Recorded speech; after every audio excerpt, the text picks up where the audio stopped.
Yo, what's going on? How y'all doing? How y'all living? I'm getting better every day, you know. Getting brighter, getting better. More beautiful, you know. So, this video is about Assassin's Creed and its relevance to history. Now, everybody, for the most, everybody, yeah, right. For the people that play video games, for people that get in depth into it, a lot of people have already came across a lot of Assassin's Creed games.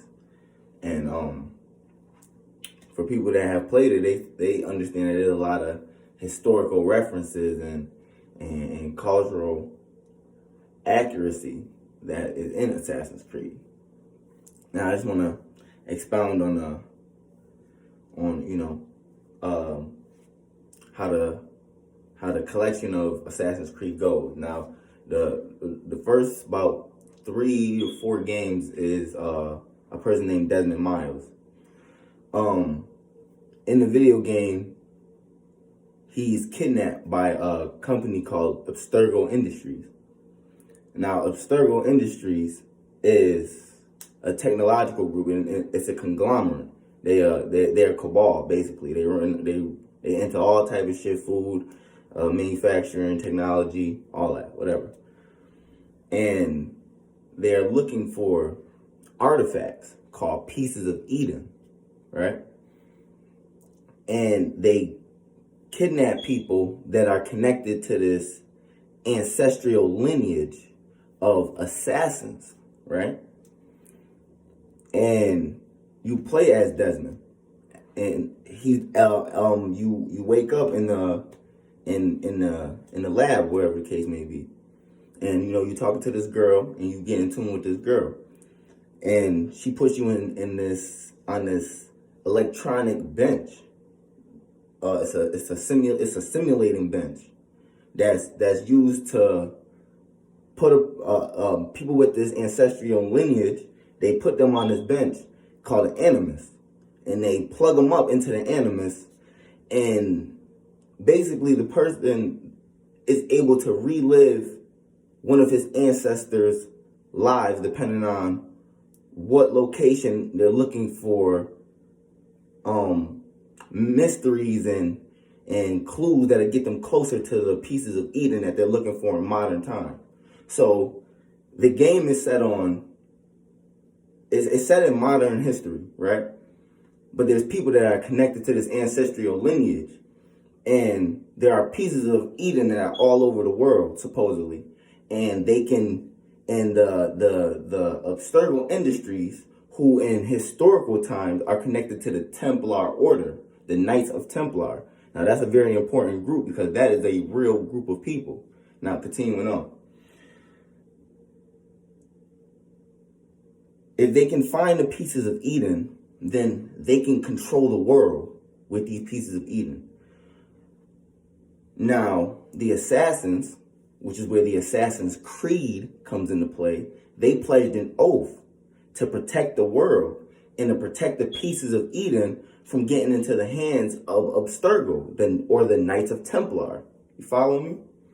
Now, boom, they put them in the animus, and first you play as his ancestor named Altair, and it's during the Holy Crusades, which is a very, very important time in real history, because this is a turmoil of religious feuding and extreme religious factions fighting each other. This is the Holy Crusades. Now, to bring it all into a full circle, Assassin's Creed is very, very relevant to what the hell we living in right now.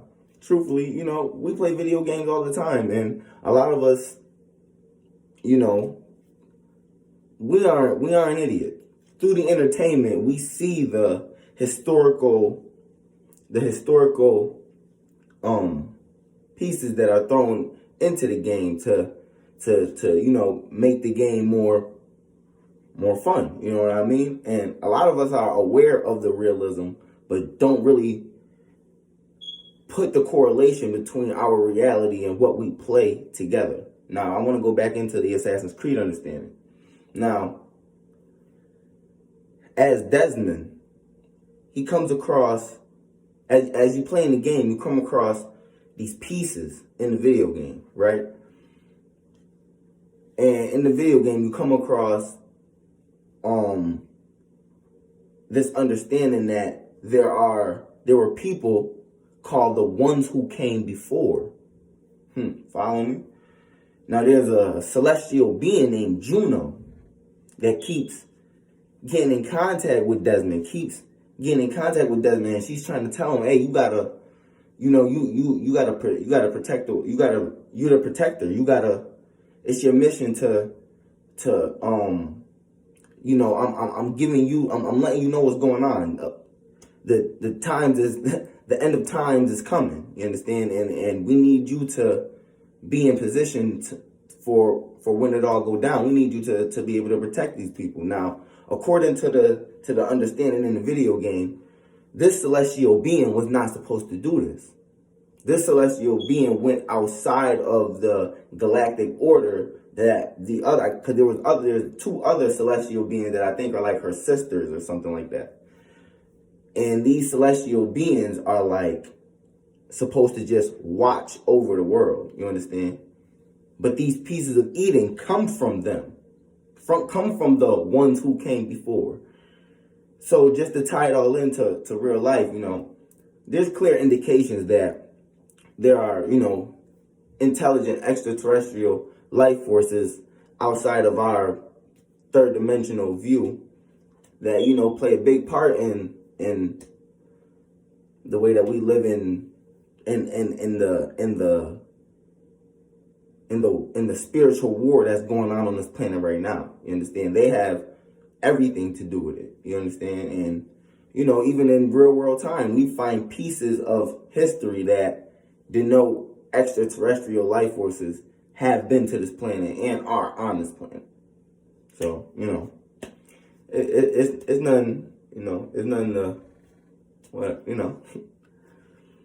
pay attention, and for people that play video games, that's a good series to get into, all of them, all the way up to Valhalla, to, when you really get insight on Norse mythology. You play the Odyssey, Assassin's Creed Odyssey, then you get, Greek, the Athenian understanding. You play a different one. You got the American, you got one where you're in America during the colonial times, things like that. So, out of a lot of games that I played, I'm a gamer, straight like that. I've loved video games since I was young. That's always been a game that I constantly run back to. You know what I mean? Because mainly for the the historical references and really piecing it up. There's even an encyclopedia for areas that you come across, and then they put the real locations in the video games, and then they give the descriptions on the locations and what happened in those places. You know what I mean? So it's history is really right there in our face 24/7. You know what I mean? Learning is just paying attention to a little more than what you used to. You know what I mean? And it's fun putting all that together. You know what I'm saying? Like, truly, it's like, playing in your own mind and connecting the universe through your perception is fun in itself for me personally. And I feel like there's a lot of people that, enjoy that as well. You know what I mean? But that's all. The relevance to history is in our video games, especially in that. Y'all be good, though. Signing off.